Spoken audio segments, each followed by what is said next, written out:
जय भोलेनाथ। प्यारे भक्तों, आज सोमवार के दिन आप सुनिए सोमवार व्रत कथा। सोमवार का दिन देवाधिदेव भगवान शिव और माँ पार्वती को समर्पित है। यह व्रत रखने से साधक को विशेष फल और महादेव जी की विशेष आशीर्वाद प्राप्त होता है। भक्तों, आज के दिन व्रत रखकर जो भी महादेव जी की कथा को सुनता है उसके जीवन में सुख, शांति और समृद्धि का आगमन होता है। अविवाहितों के लिए यह व्रत विशेष फलदायी है। योग वर या वधू की प्राप्ति में सहायक होता है। दाम्पत्य जीवन में मधुरता और आपसी मेलजोल स्थापित करने में सहायक है। रोग और परेशानियों से मुक्ति मिलती है। मानसिक शांति और एकाग्रता में वृद्धि होती है। धर्म और अध्यात्म के मार्ग में आगे बढ़ने की प्रेरणा देता है। भक्तों, सुबह स्नान कर भगवान शिव और माँ पार्वती का विधि पूर्वक पूजन करें। शिवलिंग का जल, बेलपत्र, अक्षत और सफ़ेद पुष्प से अभिषेक करें।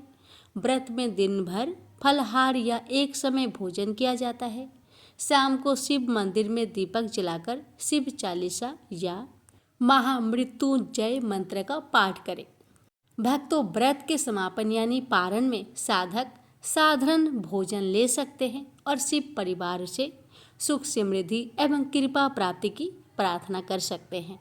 अब आइए बड़े ही श्रद्धा और प्रसन्नचित मन से सुनते हैं भगवान शिव और माँ पार्वती की दिव्य कथा। प्रेम से बोलिए जय भोलेनाथ। ये बात उस समय की है जब भगवान शिव कैलाश पर्वत के सुरमयी शिखर पर बैठे हुए थे और उनके समक्ष माता पार्वती दोनों हाथ जोड़कर उनसे पावन राम कथा सुनाने की विनय कर रही थी। शिव जी मुस्कुरा रहे थे। पार्वती की इस विनती के कारण स्मरण करके आशुतोष भगवान मन ही मन मुदित हो रहे हैं। यह उनके पूर्व जन्म का ही वृंदावन था जब वे सती रूप में भगवान शिव की अर्धांगिनी थी।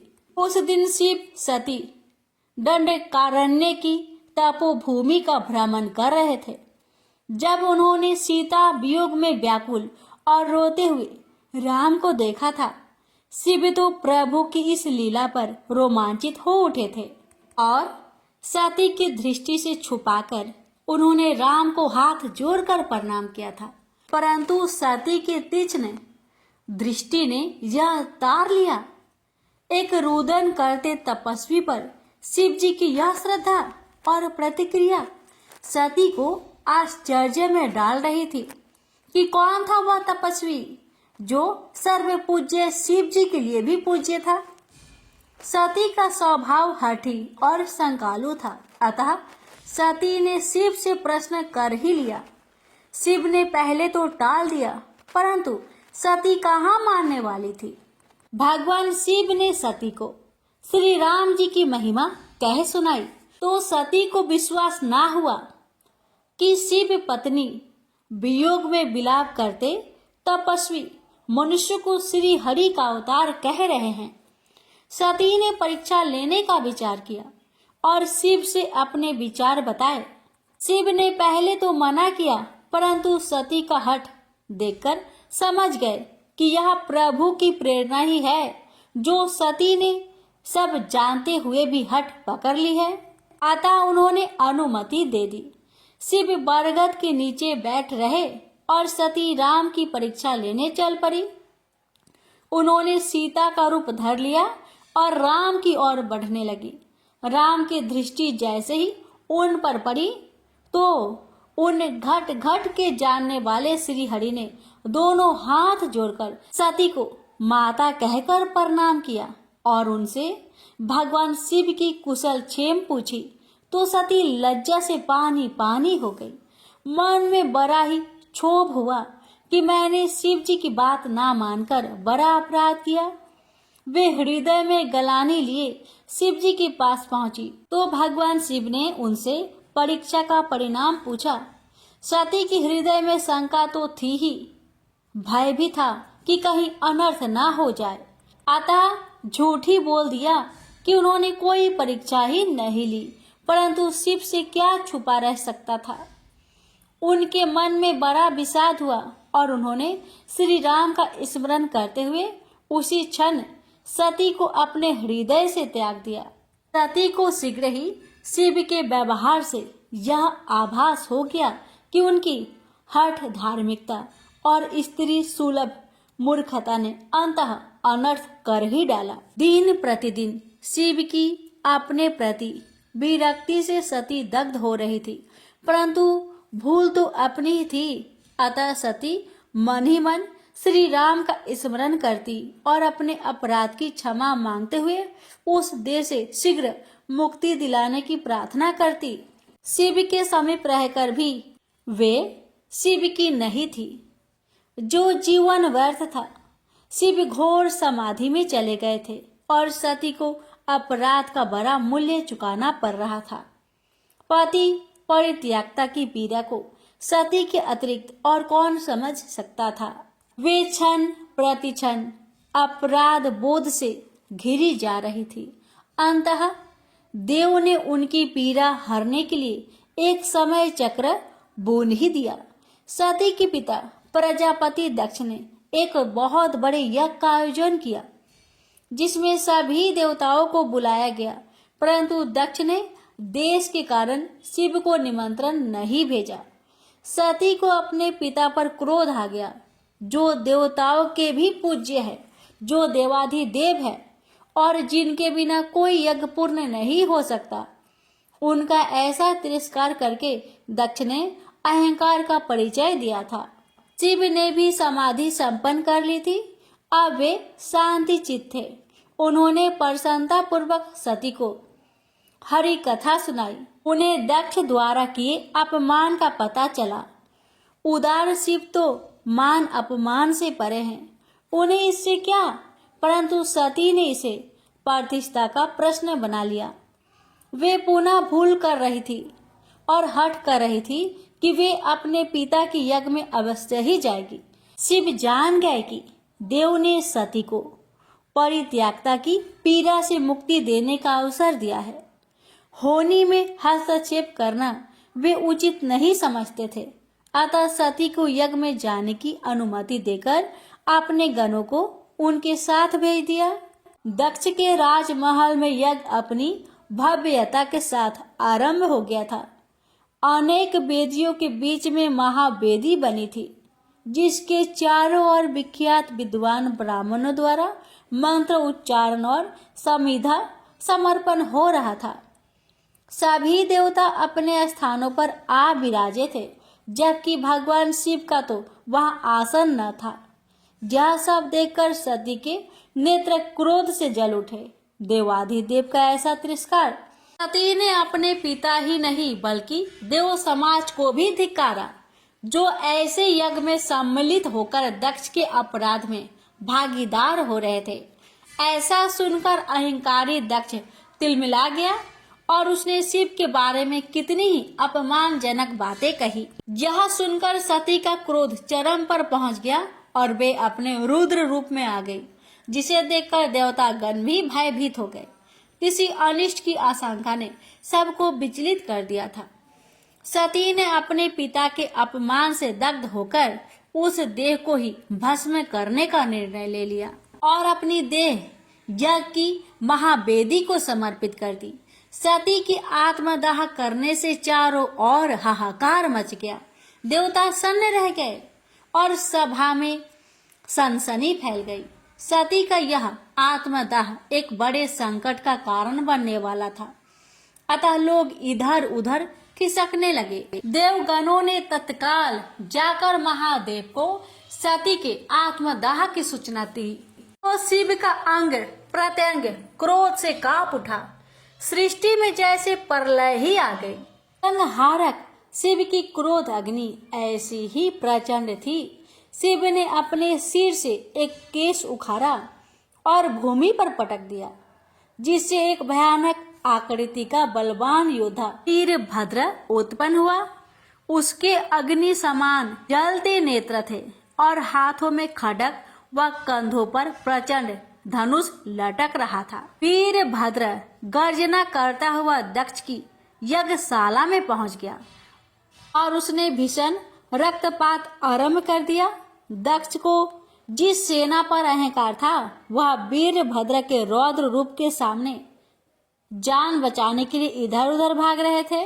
वीरभद्र की दृष्टि शिवद्रोही दक्ष को खोज रही थी और वह अपने प्राण बचाने के लिए अंतपुर की ओर भाग जा रहा था। वीरभद्र ने झपट कर उसे पकड़ लिया और खड्ग के प्रहार से उसका मस्तक काट दिया। यज्ञ का विध्वंस हो गया था। सती को इस प्रकार उस देह से मुक्ति मिल गई जिसे शिव ने त्याग दिया था। विधाता ने अपने प्रभाव को सिद्ध कर दिया था कि होनी अटल है और इसके प्रहार से कोई नहीं बच सकता। प्रेम से बोलिए सियावर रामचंद्र की जय। अब सुनिए आगे की कथा। सती ने वह देह तो त्याग दी थी पर शिव से विलग वे कैसे रहती। न तो उनके बिना शिव और न शिव के बिना सती पूर्ण थी और न इन दोनों का अभाव तो सृष्टि को शून्य कर देने वाला था। सती ने अपना अगला जन्म राजा हिमाचल की पत्नी मैनावती के गर्भ से लिया, जहां उनका नाम उमा या पार्वती रखा गया। माता पिता और समस्त परिजनों की लाडली पार्वती का जन्म उत्सव बड़े ही धूमधाम से मनाया गया। नारद जी ने यह समाचार सुना तो हर्षित होकर जगजननी के बाल रूप के दर्शन करने पहुंच गए।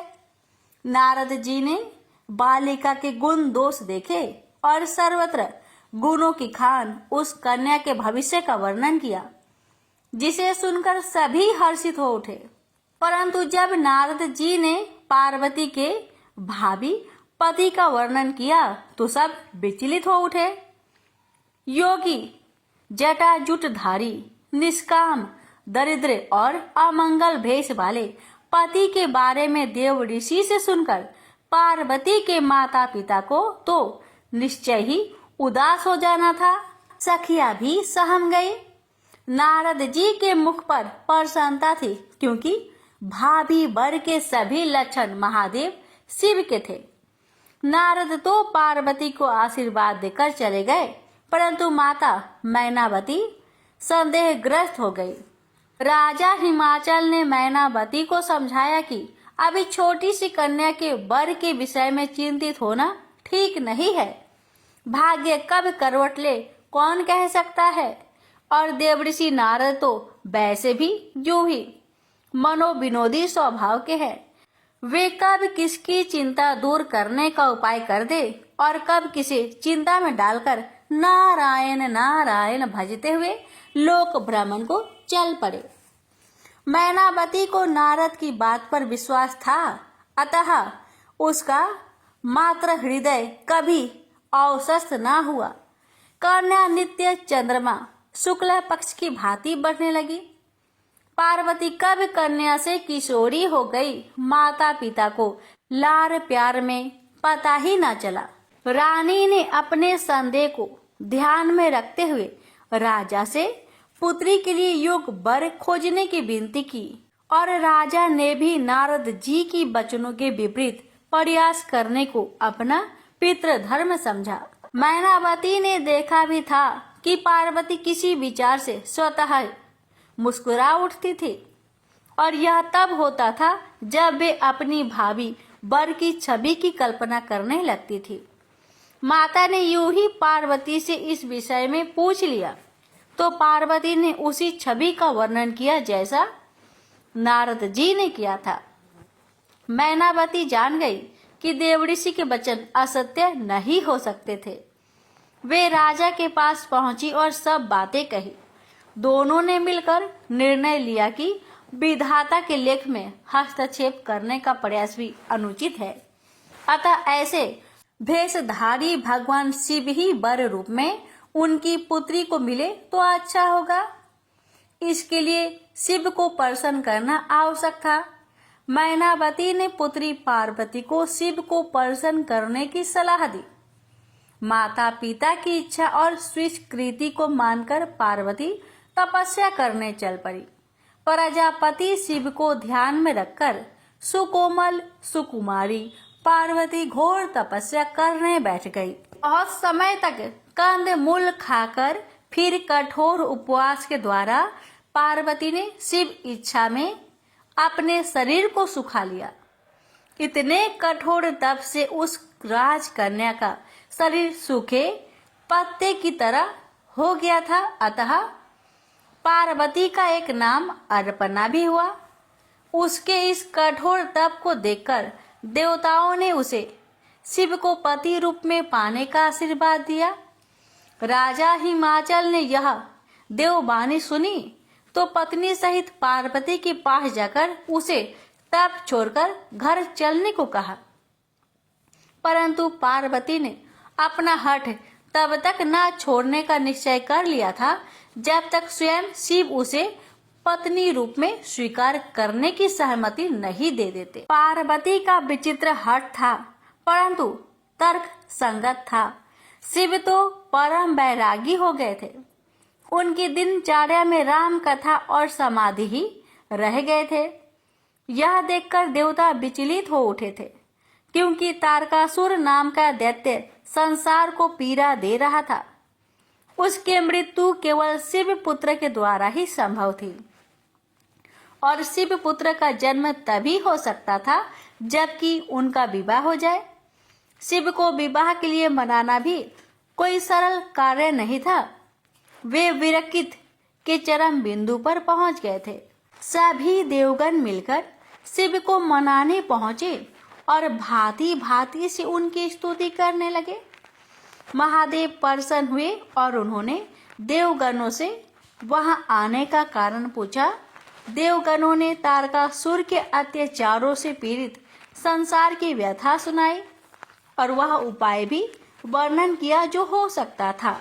भक्तों के सदा सहायक भोलेनाथ शिव तो जगत कल्याण के लिए ही विख्यात है। देवताओं और संसार को निर्भय करने के लिए उन्होंने बिना विचार किए तुरंत ही सहमति तो दे ही दी, परंतु इस शर्त पर कि वे पहले पार्वती की प्रेम की परीक्षा लेंगे, तभी उन्हें अंगीकार करेंगे। भगवान शिव ने सप्त ऋषियों को पार्वती के अपने प्रति अनुराग की परीक्षा लेने के लिए भेजा। सब जानते थे कि यह मिलन निश्चित है, परंतु महादेव की लीला भी तो देखनी थी। सप्तऋषि पार्वती को भांति भांति से तप से डिगाने का प्रयास करने लगे।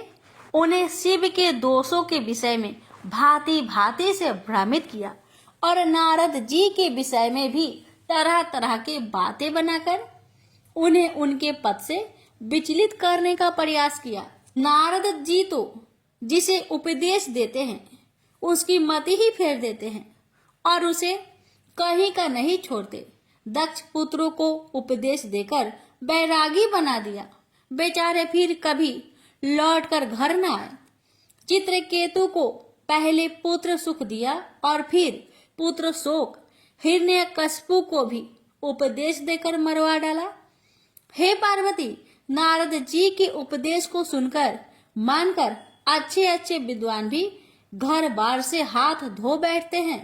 नारद तो चाहते हैं कि जैसे वे वैसे ही सब हो जाए, अतः उनकी सीख मानकर यह हठ ना करो। पार्वती टस से मस नहीं होती तो सप्त ऋषियों ने उन्हें प्रलोभन दिया कि वे शिव के प्रति हठ को छोड़कर श्री विष्णु का तप करे तो वे शीघ्र प्रसन्न हो जाने वाले हैं और शिव से ही कहीं अधिक गुणवान हैं। पार्वती अडिंग रही। शैलपुत्री है तो डिगती कैसे? पार्वती ने विनय करके सप्त ऋषियों को वहां से जाने को कहा। सभी ने उनके शिव प्रेम की प्रशंसा की और जाकर शिव को सारा वृत्तांत कहा। शिव ऐसे प्रेम पर पुलकित हो गए। उन्होंने पार्वती को स्वीकार करने को सहमति दे दी तो देवताओं की हर्ष का ठिकाना ना रहा। इस अवसर के लिए उन्होंने क्या क्या उपाय नहीं किए थे। बेचारे कामदेव को तो शिव की क्रोध अग्नि में अपना देह से हाथ धोना पड़ गया था। ब्रह्मा जी ने तत्काल सप्त ऋषियों को राजा हिमाचल के यहाँ भेज दिया। राजा सप्त ऋषियों का स्वागत सत्कार किया और यह समाचार पाकर कि शिव ने उनकी पुत्री की प्रतिज्ञा को सत्य करने का निर्णय लिया है, उनके आनंद की सीमा न रही। उसी क्षण विवाह का शुभ मुहूर्त सोचकर वेदान अनुसार लग्न निर्धारित किया गया। शिव पार्वती का विवाह निश्चित होने पर देवताओं और मुनियों में हर्ष की लहर दौड़ गई, क्योंकि ऐसा होने पर ही तारकासुर के अत्याचारों से मुक्ति मिलने के कारण निहित था। इस भव्य विवाह की दोनों तरफ से तैयारियां होने लगी। ब्रह्मा जी ने लगन पात्रिका बाजकर सुनाई तो शिवगणों में जैसे उन्माद छा गया। भूत प्रेत पिशाच योगिनी आदि तो बड़े ही मनमौजी है। सबका अपनी प्रसन्नता व्यक्त करने का ढंग अलग है। कोई सिर के बल नृत्य कर रहा है तो कोई एक पैर पर ही नाच रहा है। कोई एक मुखी है तो कोई बहुमुखी। कितनों को तो अभंग का रोग है। कोई एक नेत्री है तो कोई बहुनेत्री। सब भांतियां तो इन्हें स्पर्श तक नहीं करती। शिव जैसे मस्त मौला वैसे ही उनके गण भी होंगे, इसमें क्या संदेह है। प्रसन्नता का अवसर है तो व्यक्त करने में किसी प्रकार का संकोच और लज्जा क्यों। शिव पार्वती विवाह के प्रसंग का तुलसीदास जी ने रामचरित्र मानस में बड़ा ही रोचक व देशक वर्णन किया है। भारतीय संस्कृति में विवाह एक पर्व की भांति होता है। इसमें वर वधू दोनों पक्षों द्वारा प्रसन्नता उत्साह व आनंद का प्रदर्शन होता है। संपूर्ण विवाह माने जाने वाले इस उत्सव में मनोविनोद और देशज लोक गीतों की छटा अनूठी होती है। तुलसीदास इसे बड़े भाव से व्यक्त करने में सफल हुए हैं। शिव बारात संसार की सबसे विचित्र और भय उत्पन्न करने वाली बारात है। एक और देवतागण सुंदर परिधानों आभूषणों से सजे धजे धीर गंभीर अपने अपने वाहनों पर सवार है। वही शिवगणों की नंग धरंग मस्त मलंग टोली एक दूसरे को ही वाहन बना रही है। बारात का मुख्य आकर्षण तो दूल्हा ही होता है। शिव ने अपने पारंपरिक भेष से इसे सिद्ध कर दिया। शुक्र और शनि इस बारात के दूसरे आकर्षण हैं, जो अपने कौतुकों से अनायास उन्मुक्त हंसी प्रदान करते हैं। बारात राजा हिमाचल के द्वार पर पहुंची तो रानी मैनावती अपने दामाद को देखकर मूर्छित हो गई। हाय मेरी पुत्री की भाग्य, हाय देवऋषि, जीवा ही तो हिलानी थी, कुछ और ही कह दिया होता, पर होनी को कौन टाल सकता है। मन को तो समझाना ही था। पार्वती की मुख की प्रसन्नता से अवश्य ही कुछ दुख कम हुआ है। हंसी ठिठोली जारी थी। शिवगणों के भेष और आकृतियां घरतियों को हंसने पर विवश कर रही थी। जौनार के समय तो यह हंसी और भी बढ़ गई। शुक्र और शनि खाते नहीं अघाते। सब हजम लोक गीतों में पिरोई गालियां उन्हें और भी आनंद दे रही थी। हिमाचल की प्रजा और इस विवाह के साक्षी बड़े पुण्यवान हैं, जो बिना प्रयास के ही देव दर्शन हो रहे हैं। शिव पार्वती का विवाह विधि विधान से संपन्न हुआ। आज संसार शिवमय हो गया है। तारकासुर चिंतित हो उठा। घोषित मृत्यु का प्रथम चरण संपन्न हुआ है। देवता प्रसन्न है। शिव परिवार हो गए, गृहस्थ बन गए। वधू पक्ष में वियोग की अश्रु धाराएं है तो वर पक्ष आनंद मना रहा है। पार्वती पुनः अपने पति गृह आ गई। सब कुछ तो परिचित ही था। सहज में ही स्वयं को ससुराल में व्यवस्थित कर लिया। पार्वती ने भगवान शिव से अपने पिछले जन्म के अपराध की क्षमा याचना करते हुए उनसे प्रभु श्री राम की पावन कथा सुनाने की विनय की। पृथ्वी लोक में श्री हरि की वह नर लीला, जिसके क्षणिक अंग की पूर्व जन्म में ही वो साक्षी रह चुके हैं, कितनी मनोहर होगी। भोले भंडारी तो श्री राम में अनन्य प्रीति रखते हैं, अतः राम कथा के वर्णन का कोई अवसर भी नहीं छोड़ते।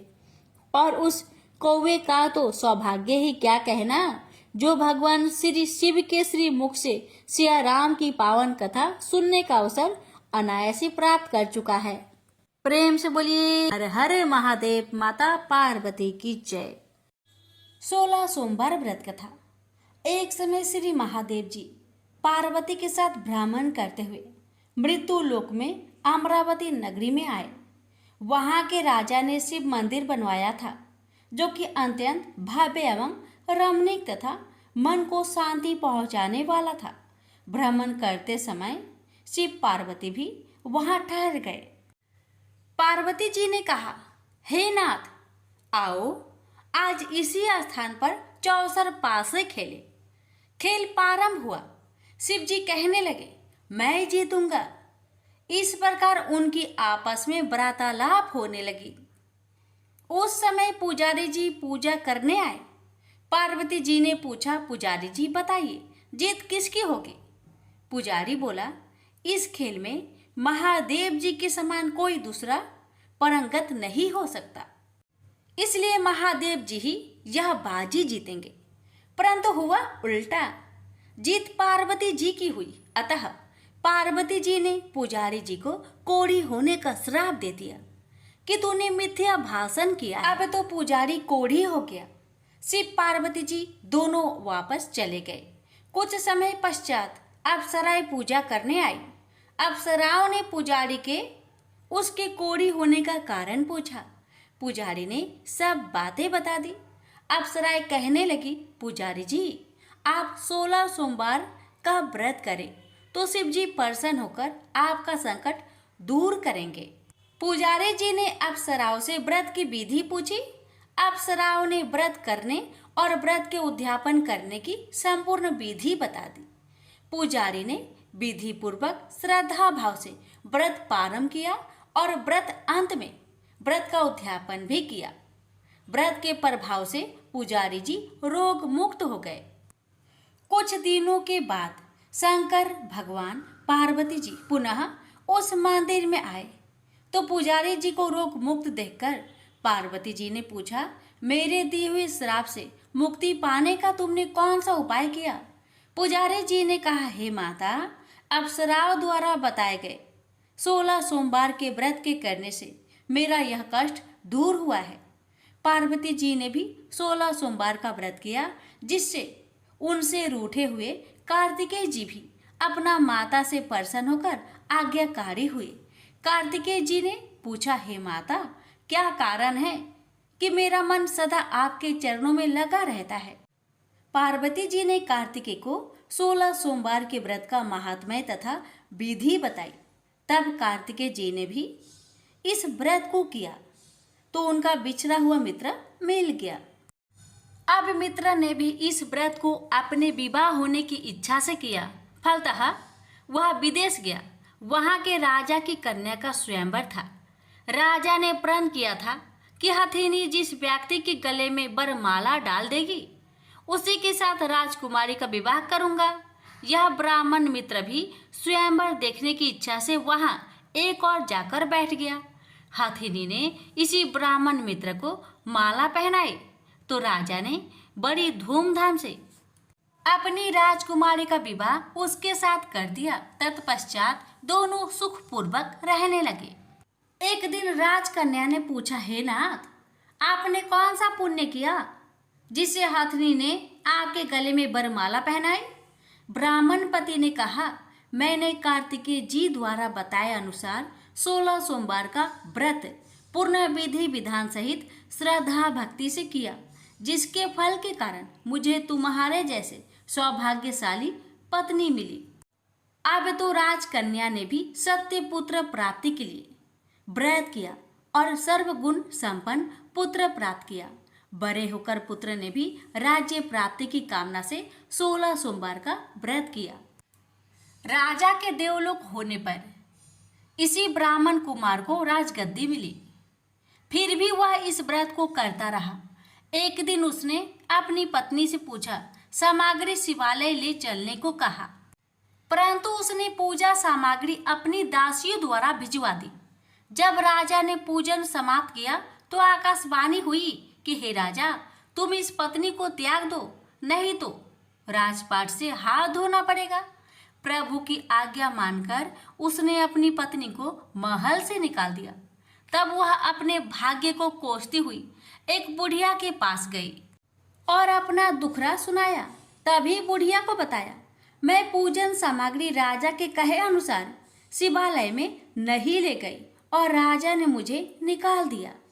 बुढ़िया ने कहा, तुझे मेरा काम करना पड़ेगा।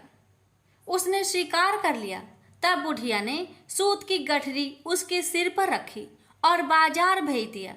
रास्ते में आंधी आई तो सिर पर रखी गठरी उड़ गई। बुढ़िया ने डांट कर उसे भगा दिया। अब रानी बुढ़िया के यहाँ से चलते चलते एक आश्रम में पहुंची। गोसाई जी उसे देखते ही समझ गए कि यह उच्च घराने की अबला विपत्ति की मारी है। वे उसे धैर्य बंधाते हुए बोले, बेटी तू मेरे आश्रम में रह, किसी प्रकार की चिंता मत कर। रानी आश्रम में रहने लगी, परंतु जिस वस्तु को वह हाथ लगाती वह वस्तु खराब हो जाती। यह देखकर गोसाई जी ने पूछा, बेटी किस देव के अपराध से ऐसा होता है? रानी ने बताया कि मैंने अपने पति की आज्ञा का उल्लंघन किया और शिवालय में पूजन के लिए नहीं गई। इससे मुझे घोर कष्ट उठाने पड़ रहे हैं। गोसाई जी ने शिव जी से उसके कुशल क्षेम के लिए प्रार्थना की और कहा, बेटी तुम 16 सोमवार का व्रत विधि के अनुसार करो। तब रानी ने विधि पूर्वक व्रत पूर्ण किया। व्रत के प्रभाव से राजा को रानी की याद आई और दूतों को उसकी खोज में भेजा। आश्रम में रानी को देख दूतों ने राजा को बताया। तब राजा ने वहां जाकर गोसाई जी से कहा, महाराज यह मेरी पत्नी है, मैंने इसका परित्याग कर दिया था, कृपया इसे मेरे साथ जाने की आज्ञा दें। शिव जी की कृपा से प्रति वर्ष 16 सोमवार का व्रत करते हुए वे आनंद से रहने लगे और अंत में शिवलोक को प्राप्त हुए। प्रेम से बोलिए हर हर महादेव, माता पार्वती की जय। ओम नमः शिवाय। पौराणिक कथा के अनुसार विश्रवा मुनि का पुत्र रावण महान सूरवीर तथा विद्वान था। अपने पिता से उसने वेदों और शास्त्रों का अध्ययन किया हुआ था, किंतु उसमें अनेक दुर्गुण भी थे। वह बहुत अहंकारी था। कुबेर को पराजित करके उसने लंका का राज्य छीन लिया और त्रिलोक के विजय के लिए निकल पड़ा। कुछ ही समय में उसने देव, असुर, नाग, यक्ष, किन्नर, दानव एवं दैत्यों समेत अनेक जातियों को अपने बस में कर लिया। इस पर उसे बहुत अभिमान हो गया कि उस जैसा शक्तिशाली व्यक्ति दुनिया में दूसरा कोई और नहीं है।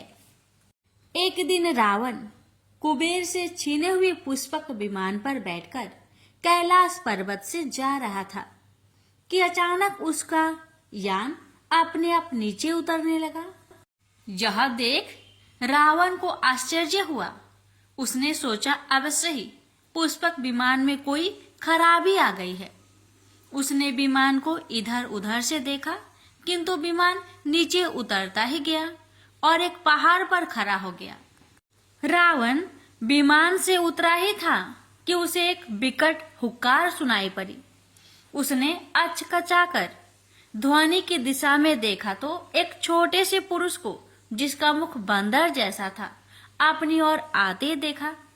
उस पुरुष के हाथ में त्रिशूल था। उसने उपेक्षा भरे भाव से रावण की ओर देखा। इस पर रावण चीर उठा। उसने पूछा, कौन हो तुम? क्या तुम्हें किसी ने शिष्टाचार नहीं सिखाया कि महाराजाओं से किस तरह व्यवहार किया जाता है? बानर मुख पुरुष अट्ठास लगाकर बोला, महाराज और तुम, भला मैं भी तो सुनूं कि तुम कहाँ के महाराज हो। यह सुनकर रावण और भी ज्यादा क्रोधित होकर बोला, सुनो बानर, मैं लंका नरेश रावण हूँ और त्रिभुवन विजयी हूँ। मैंने सारे संसार को जीत लिया है। उफ, जीत लिया होगा, लेकिन यह कैलाश धाम है, जहाँ तुम्हारा किसी तरह का घमंड काम नहीं आएगा। जहाँ के अधिपति भगवान शिव है, बानर मुख पुरुष बोला। रावण ने हंसते हुए कहा, ओह, लगता है तुम्हारा शिव स्वयं को बहुत शक्तिशाली समझता है, तभी तो वह मुझे त्रिलोक्य विजय के आने पर भी निश्चिंत बैठा है। अब मैं इस स्थान को नष्ट भ्रष्ट किए बिना नहीं छोड़ूंगा, जिससे वह शिष्टाचार सीख सके। यह कहकर रावण ने गुस्से में भरकर कैलाश पर्वत को ही उखाड़ लिया। वह उसे अपने कंधों पर उठाकर फेंकने ही चाहता था कि पर्वत के हिलने से पार्वती चौंक कर शिव से लिपट कर बोली, स्वामी, ये क्या? आज कैलाश पर्वत डगमगा क्यों रहा है? शिव जी मुस्कुराते हुए बोले, लगता है कोई विवेकहीन व्यक्ति हमारी परीक्षा लेने पर तुला हुआ है। देवी, यह कहकर भगवान शिव ने कैलाश पर जो अपना अंगूठा दबा दिया, कैलाश पर्वत तत्काल नीचे बैठ गया और उसके नीचे रावण दब गया। रावण को अब पश्चाताप होने लगा। उससे महान भूल हो गई थी। उसने नीचे दबे ही शिव का जाप करना आरंभ कर दिया। वर्षों तक कैलाश के नीचे दबा रावण शिव उपासना करता रहा। उसकी भक्ति देखकर पार्वती को उस पर दया आ गई। वही शिव से बोली, प्रभु, उसे क्षमा कर दीजिए। अब तो वह प्रायश्चित भी कर चुका है। वैसे भी वह एक ब्राह्मण पुत्र है। वह मार्ग से भटक गया था। उसने आपकी परीक्षा लेनी चाहिए थी। पार्वती की बात सुनकर शिव ने कैलाश पर्वत से अपने अंगूठे का भार हटा लिया। रावण मुक्त होकर पर्वत के नीचे से निकला और पर्वत को यथास्थान पर टिका दिया। उसके बाद रावण ने शिव की कठिन तपस्या करनी आरंभ कर दी। उसने हवन कुंड तैयार किया और अपनी अंग काट काट कर हवन कुंड की अग्नि में डालने लगा। अंत में उसने जैसे ही अपने शीश को काटने के लिए तलवार उठाई, उसी समय वहां शिव जी पार्वती सहित प्रकट हो गए। शिव ने रावण को हाथ पकड़कर कहा, पुत्र, मैं तुम्हारी तपस्या से प्रसन्न हूँ, वरदान मांगो। रावण ने हाथ जोड़कर कहा, प्रभु, यदि आप मेरी तपस्या से प्रसन्न हैं, तो मुझे ऐसा वर दीजिए कि मैं वैदिक, भौतिक और विज्ञान शास्त्र का ज्ञाता बनूं। संसार में मेरी प्रसिद्धि हो। मैं भगवान विष्णु के अलावा किसी अन्य से न मारा जाऊं। सूर, असुर, दानव, दैत्य सब पर अजय रहूं। मेरे 10 शिष्य हो जाए। ऐसा ही होगा वत्स। यह वर देकर भगवान शिव अंतर्ध्यान हो गए।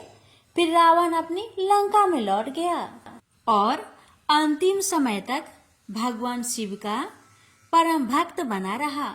इस तरह भगवान शिव की कृपा से रावण का अभिमान भंग हुआ। प्रेम से बोलिए हर हर महादेव। माता पार्वती की जय। शिव जी की आरती। ओम जय शिव ओंकारा, स्वामी जय शिव ओंकारा, ब्रह्मा विष्णु सदा शिव अर्धांगी धारा।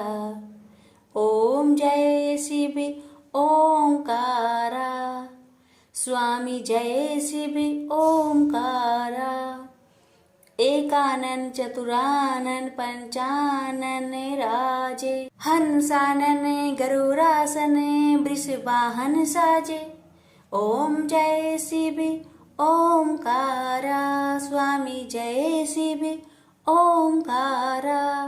2 भुज 4 चतुर्भुज 10 भुज अति सोहे, त्रिगुण रूप निरखते त्रिभुवन जन मोहे।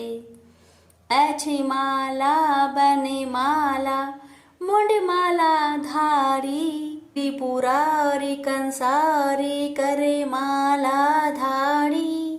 श्वेतांबर पीतांबर बाघंबर अंगे, सनकादिकी गरुणादिकी भूतादिकी संगे। कर के मध्य कमंडलु चक्र त्रिशूलधारी, सुखकारी दुखहारी जगपालनकारी। ब्रह्मा विष्णु सदाशिव जानत अविवेका, मधु के टप दो मारे सुर भयहीन करे।